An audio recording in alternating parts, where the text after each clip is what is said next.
Well, Gary and I rode around Brandon today, and it has really changed a whole lot that I didn't recognize. We rode down Prescott Drive where we grew up, and it's a disaster area. It looks like a bomb went off from a tornado. Our house is completely just about gone. But let's think a minute. What did we have in common back then? I want to say two things. I'm going to go fast. Danny boy, you don't have to worry. What did we have in common?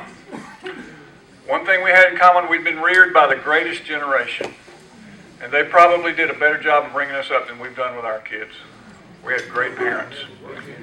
Second thing, we thought we were grown and knew it all. And we didn't know anything.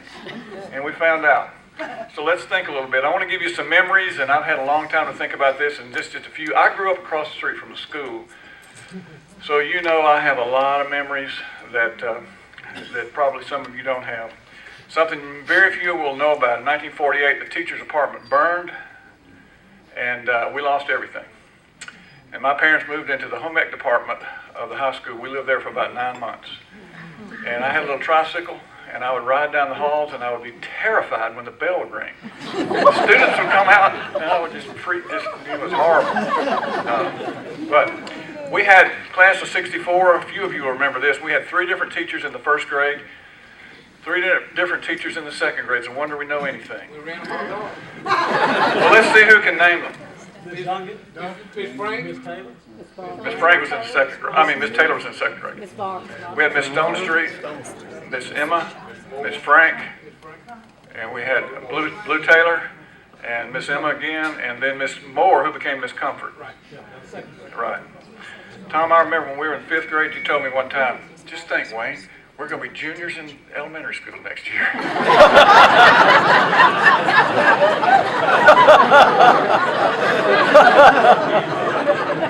Some of us played on a Little League baseball team that won the championship of Rankin County 2 years in a row. That was a lot of fun. Oscar Moore was a home run king, and Willie was a home run king, our 12-year-old. The baseball field, speaking of baseball, I spent many a day at the baseball field. That's where I learned the facts of life and dirty words. I can remember my daddy coming down there in that pickup truck. I could see that old green 52 pickup truck. I knew what he's going to do. He'd drive up and he'd say, come on. I'd say, Daddy, where are we going? He said, son, we're going to the place. And I'd say, what do you mean? He said, we're going to go to the place. I'm going to teach you how to work. And I said, Daddy, I know how to work. He said, no, you don't yet. You don't yet. He did that many a time. I want to tell you, I've worked all over the South. I've been in a lot of churches. I've dealt with a lot of people. I've made a lot of mistakes, and people said a lot of things about me. But one thing they've never said I was lazy. Because I had a daddy that taught me how to work, and I'm very thankful. How about field trips? Knox Glass, the Jackson Zoo, Borden's Milk, Vicksburg National Military Park, among others. Some of you remember that.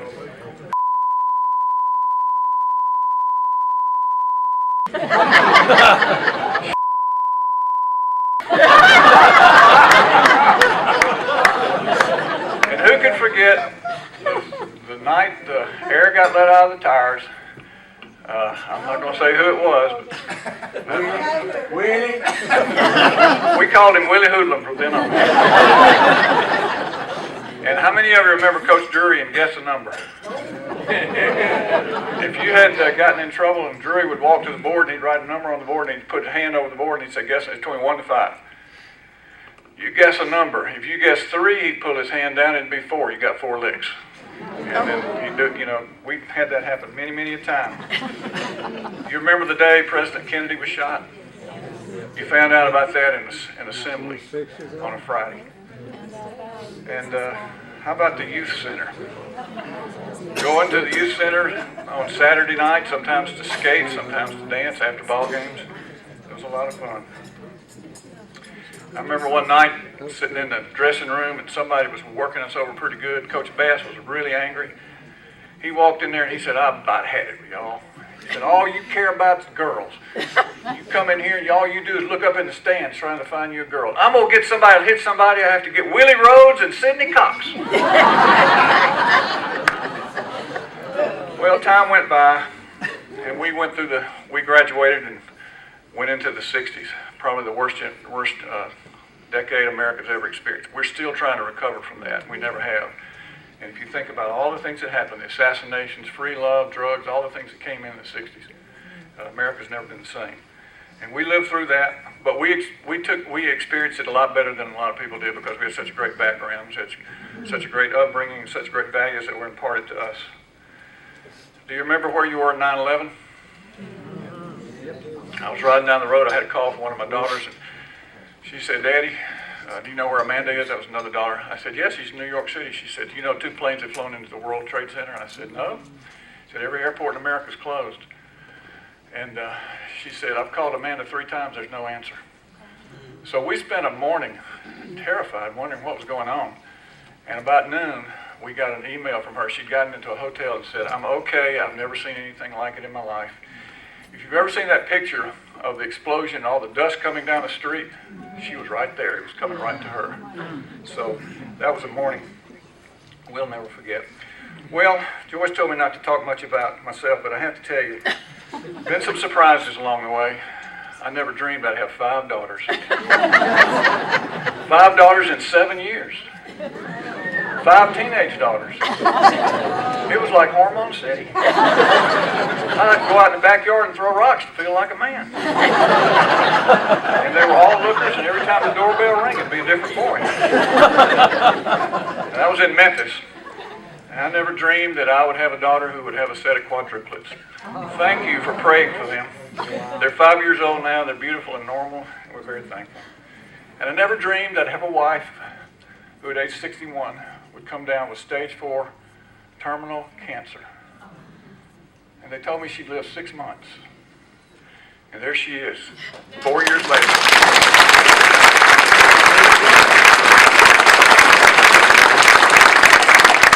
Thank you for your cards and your letters and your phone calls and your emails and your messages on Caring Bridge, and most especially for your prayers.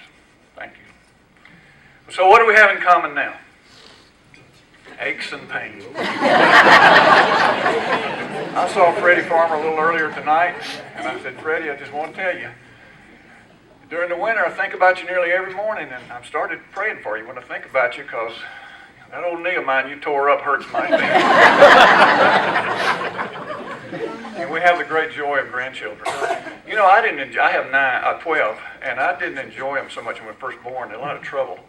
But after they got a little bit bigger, and you can talk to them and think with them, and they're so much fun. I got to tell you a real quick story. I have a little grandson named Knox, and Knox is very athletic, and he's very fastest guy on his team. He's 9 years old, and he plays quarterback.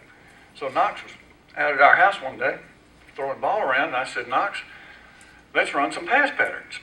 And he said, "What's a pass pattern?" I said, "Well, Knox, that's where you go down and you go out to the side, or you go out the field and you hook around, or maybe you go out and down and out and down.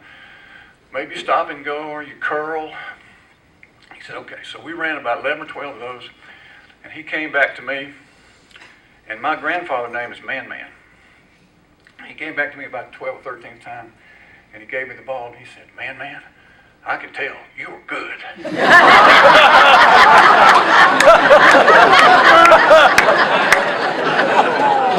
I'm telling that story because a lot of you know I wasn't good.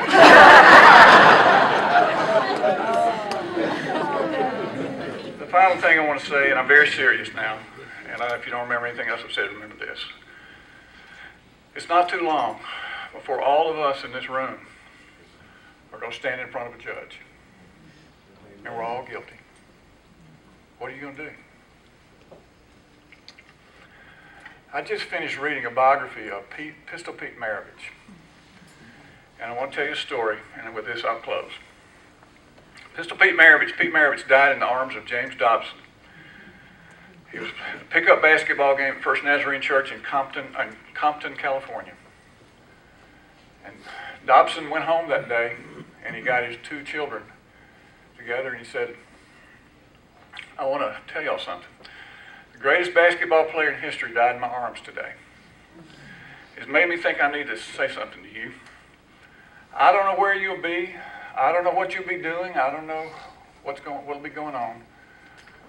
But you may be on the other side of the country. You may be on the other side of the world.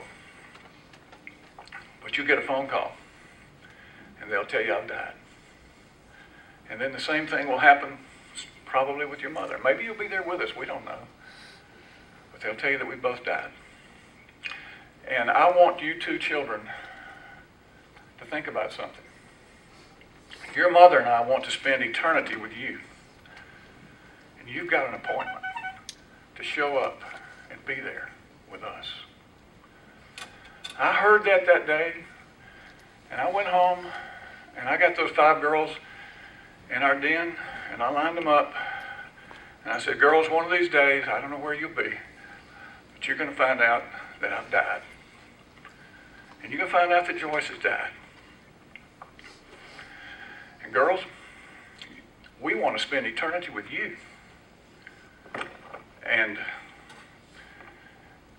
you've got an appointment. You better show up. So let's get it straight right now. And I went down the road. I said, Jenny Kate, are you going to be there? Yes, sir. Well, how do you know you're going to be there? Dabney, honey, are you going to show up? Well, yes, sir. What's the proof you're going to show up? Amanda, are you going to come and be with us for eternity? Well, yes, sir. Well, how do you know? What's the basis for that? Susanna, are you going to be with us? Well, I want to be there, Daddy. Well, what does it take? What's the entrance requirements to get into heaven? Emily, you're our baby. You don't want to miss this. You coming? Oh, Daddy, I'm coming. Well, how do I know you're coming? I asked my daughter Amanda last week. She remembered that. She said, oh, Daddy, I remember that. Now listen to me, folks. I grew up with y'all. I got 1,000 memories in this room.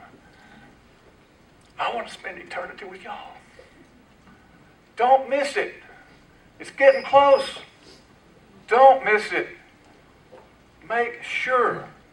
And if you don't know for sure, you talk to me or talk to Tom or talk to Jerry Chapman or some other pastors that are here or your own pastor. But get it straight. It's getting close. The meter's running out. Please. Amen.